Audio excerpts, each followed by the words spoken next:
இந்த பதிவு முழுக்க முழுக்க நிறைய டிப்ரெஷனில் இருக்கக்கூடிய பெண்களுக்கான ஒரு பதிவு தான். நிறைய பேர் என்கிட்ட பர்சனலாகவும் கேட்ட ஒரு விஷயம், டாக்டர் இந்த விஷயத்துக்கு எனக்கு சொல்யூஷன் சொல்லுங்கள், இதனாலேயே வீட்டில் எனக்கு நிறைய ப்ராப்ளம் வருது அப்படின்னு சொல்லிட்டு ரொம்ப டிப்ரெஷனில் இருக்கக்கூடிய ஒரு விஷயத்தை பற்றி தான் இந்த பதிவில் இயற்கையான முறையில், சர்ஜரிலாம் எதுவும் வேண்டாங்க, இயற்கையான முறையில் நிறைய சொல்யூஷன்ஸ் இப்போ நான் உங்களுக்கு சொல்கிறேன். இப்போ பொதுவாக பார்த்தோம்னா ஆஃப்டர் டெலிவரிக்கு அப்புறமே பெண்கள் நிறைய பேர் சந்திக்கிற ஒரு விஷயம், நியரிங் ஒரு 40 இயர்ஸ் ஒரு 45 இயர்ஸ் கிராஸ் பண்ண உடனே இந்த ப்ராப்ளம் நிறைய.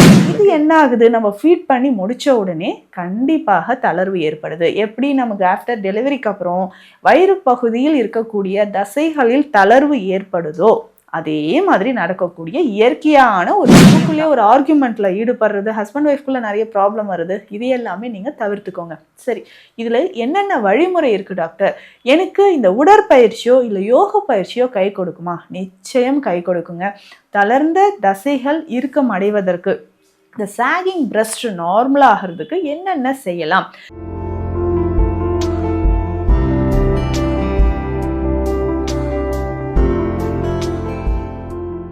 வணக்கம், நான் டாக்டர் நித்யா, சித்தா ஃபிசிஷியன். இந்த பதிவு முழுக்க முழுக்க நிறைய டிப்ரெஷனில் இருக்கக்கூடிய பெண்களுக்கான ஒரு பதிவு தான். நிறைய பேர் என்கிட்ட பர்சனலாகவும் கேட்ட ஒரு விஷயம், டாக்டர் இந்த விஷயத்துக்கு எனக்கு சொல்யூஷன் சொல்லுங்கள், இதனாலேயே வீட்டில் எனக்கு நிறைய ப்ராப்ளம் வருது அப்படின்னு சொல்லிட்டு ரொம்ப டிப்ரெஷனில் இருக்கக்கூடிய ஒரு விஷயத்தை பற்றி தான் இந்த பதிவில் பார்க்க போகிறோம். இயற்கையான முறையில், சர்ஜரிலாம் எதுவும் வேண்டாங்க, இயற்கையான முறையில் நிறைய சொல்யூஷன்ஸ் இப்போ நான் உங்களுக்கு சொல்கிறேன்.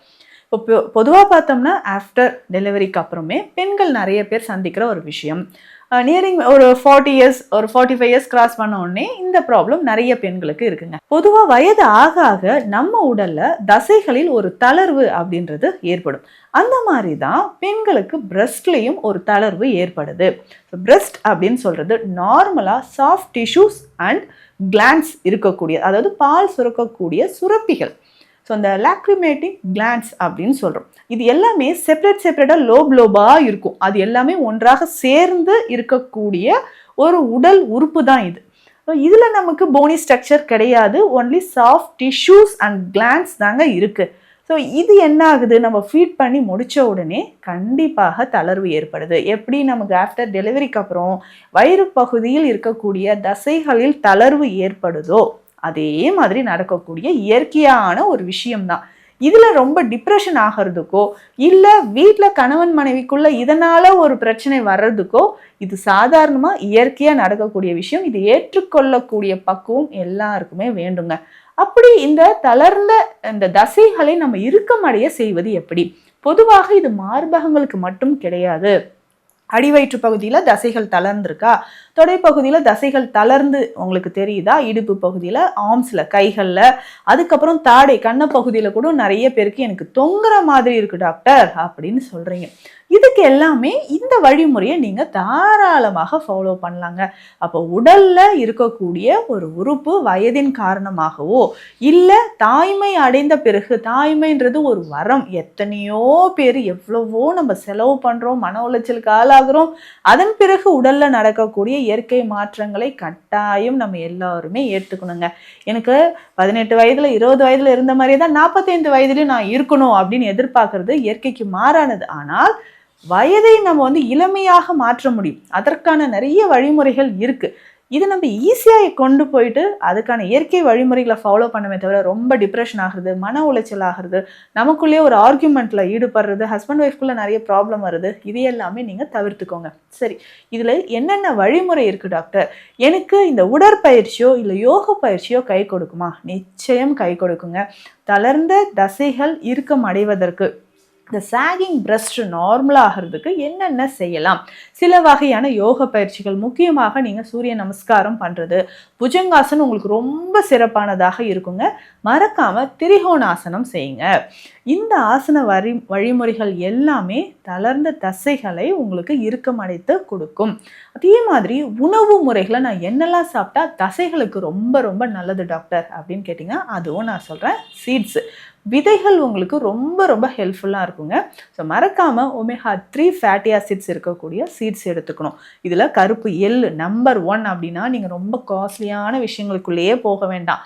நம்பர் 1 அப்படின்னு பார்த்தோம்னா கருப்பு எள்ளு அவ்வளவு முக்கியமானது.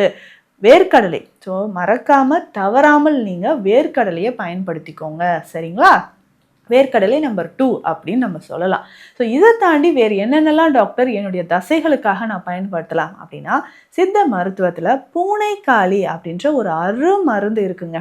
இன்னைக்கு பெரும்பாலும் ஆஸ்டியோஆர்த்ரைட்டிஸ் இருந்தாலோ இல்லை நமக்கு மூட்டு வலி, தசைகள் தொடர்பான வலி இருக்குது, மஸ்குலர் டிஸ்ட்ரோஃபி இருக்குது, ஆண்களுக்கு ஏற்படக்கூடிய நரம்பு தளர்ச்சி, எரெக்டல் டிஸ்ஃபங்க்ஷன், இந்த மாதிரி நரம்பு தசைகள் தளர்வுக்கு ஒரு சிறந்த மருந்தாக சித்தர்கள் சொன்னது இந்த பூனைக்காளி விதைகள் தான். இதிலிருந்து செய்யக்கூடிய மருந்துகள் நீங்கள் இன்டர்னலாக உள்ளுக்கு நீங்கள் எடுத்துக்கிட்டே வரணும். தினந்தோறும் ரெகுலராக இந்த பூனைக்காளி விதைகளோட மஞ்சள், கடுகு, ரோகிணி சேர்த்து நீங்கள் சாப்பிட்டுட்டு வரணும். எந்த அளவு டாக்டர் நான் சாப்பிடணும்? 100 கிராம் பூனைக்காளி விதைகள் இருக்குன்னா 10 கிராம் மஞ்சள் பொடியும் 10 கிராம் கடுகு ரோகிணியும் சேர்க்கணும். இதில் ஸ்பெஷலாக நாங்கள் கொடுக்கக்கூடிய பயன்படுத்தக்கூடிய பூனைக்காளி அப்படின்னு சொல்கிறது பாலில் பிட்டவியல் செய்து நாங்கள் பயன்படுத்துவோம். அதாவது பூனைக்காளி மேலே இருக்கக்கூடிய தோல் எல்லாம் எடுத்துட்டு ஃபைன் பவுடராக எடுத்துட்டு அதுக்கப்புறம் ஒரு கிளாத்தில் அதுக்கு மேலே இந்த பூனைக்காளி பவுடரை வச்சுட்டு கீழே பால் நல்லா கொதிக்க விடணும். அந்த ஆவியில் நம்ம ஒரு 15-20 நிமிடம் வேக வைக்கிறது தான் பிட்டவியல் அப்படின்னு சொல்லுவோம். பாலில் பிட்டவியல் செய்து எடுத்து உலர்த்தி மருந்தாக இதை பயன்படுத்திட்டு வாங்களேன், தளர்ந்த தசைகள் நமக்கு இறுக்கமடைய ஆரம்பிக்கும். ஸோ மார்பகங்கள் தளர்ந்துருக்கு அப்படின்னு நீங்கள் டிப்ரெஷன் ஆக வேண்டாம். இதுக்கான ஸ்பெஷல் தைல வகைகளும் இருக்குங்க. மேனி தைலம் அப்படின்னு நம்ம சொல்லுவோம். இதை ஸ்பெஷலாக திருமேனி தைலம் அப்படின்ற ஆயிலாக நம்ம கிளினிக்கில் நம்ம கொடுத்துட்ருக்குறோம். இதை எப்படிங்க செய்கிறது? வீட்டில் ட்ரை பண்ணி பாருங்கள். நான் சொல்கிறேன். முடியலன்னா எங்களை காண்டாக்ட் பண்ணுங்கள், உங்களுக்கு கொரியர் மூலமாகவும் அனுப்புவாங்க. சரிங்க, இந்த திருமேனி தைலம் ரொம்ப சிம்பிள் ஆனால் நல்ல எஃபெக்டிவான ஒரு தைலம் வகை. உடலில் எங்கெல்லாம் தசைகள் தளர்ந்து இருக்கோ அங்கெல்லாம் நீங்கள் பயன்படுத்திக்கலாம். திருமேனி தைலம் செய்ய நாட்டு மாதுளை தோல் இருக்குது பார்த்தீங்களா, இது உங்களுக்கு தேவை. ஒரு 3 மாதுளை தோல் எடுத்துக்கோங்க. 3 மாதுளை தோல் எடுத்துட்டு 2 லிட்டர் தண்ணீரில் போட்டு வச்சுருங்க. இது கூடவே நம்ம என்ன பண்ணணும்னா 100 கிராம் அளவுக்கு வெந்தயம் போட்டுருணும். அதே மாதிரி குப்பை மேனி இலைகள் உங்களுக்கு கிடைக்கும் இல்லைங்களா, அது அடுத்த நாள் வச்சுக்கலாம். இப்போ இது ரெண்டுமே இரவு முழுவதும் நல்லா ஊறட்டும். ஒரு 2 லிட்டர் தண்ணீரில் நல்லா ஊறட்டோங்க. காலையில் என்ன பண்ணணும்னா இந்த மாதுளை இருக்குது பார்த்தீங்களா, இந்த மாதுளையை மட்டும், மாதுளை தோலை மட்டும் எடுத்து அரைச்சிக்கோங்க. 1-2 அரைச்சா கூட ஓகே தான். அதையும் வெந்தயத்தையும் நல்லா அரைச்சிட்டு இந்த கஷாயத்திலேயே போட்டு திரும்பவும் கலந்து நல்லா கொதிக்க வைங்க. கொதிக்க வைக்கும்போது 2 லிட்டர் தண்ணி, சுமார் 2 லிட்டர் தண்ணி 1/2 லிட்டராக வரணும். அதுக்கப்புறம் இதை வடிகட்டி அந்த கஷாயத்தை மட்டும் தனியாக எடுத்துக்கோங்க. சரிங்களா? இந்த கஷாயத்தில் சில மூலிகைகள்லாம் ஏற்கனவே சொன்ன குப்பைமேனி எவ்வளவு சேர்க்கணும் அப்படின்னா 100 கிராம் அளவுக்கு அரைத்து அதை ஒரு விழுதா இந்த கஷாயத்தில் கலந்துருங்க. இதனோட கற்றாழை ஒரு 100 கிராம் கலந்துடணும். இதை எல்லாத்தையும் நம்ம கலந்துட்டு அடுப்பில் வச்சு இன்னும் கொதிக்க வச்சு இதில் 1 லிட்டர் நம்ம தேங்காய் எண்ணெயை சேர்க்கணுங்க. இந்த கஷாயம் கொதிச்சுட்டே இருக்கும்போது தேங்காய் எண்ணெயை அதில் விட்டுருங்க. ஸோ 1 லிட்டர் தேங்காய் எண்ணெய் விட்டுட்டிங்கன்னா நல்லா கொதித்து திக்காக உங்களுக்கு ஆயில் கிடைக்கும். ஃபில்டர் பண்ணி எடுத்துகிட்டு இதை தளர்ந்த மார்பகங்கள் இருக்குது, சாகிங் பிரஸ்ட் இருக்குது அப்படின்னா நல்லா டெய்லி ரெகுலராக மசாஜ் பண்ணிக்கிட்டே வரணும். சர்க்குலர் மூமெண்ட்டில் மசாஜ் பண்ணிக்கோங்க. அதுக்கப்புறம் வாரத்துக்கு 2-3 நாள் வெந்நீர் வச்சு ஒட்டடம் கொடுக்கணும். அடி வயிற்று பகுதியிலையோ ஆர்ம்ஸில், முகத்தில் கூட இதை நீங்கள் தடவலாம்.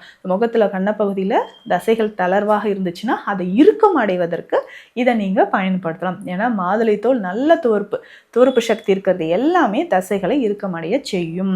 இந்த தைலத்தை நீங்கள் பயன்படுத்தி பாருங்கள். ஸோ உணவில் நிறைய வெந்தயம், கற்றாழை இது எல்லாமே சேர்த்து சாப்பிட்டு நான் சொன்ன உணவு முறைகளை ஃபாலோ பண்ணுங்கள்.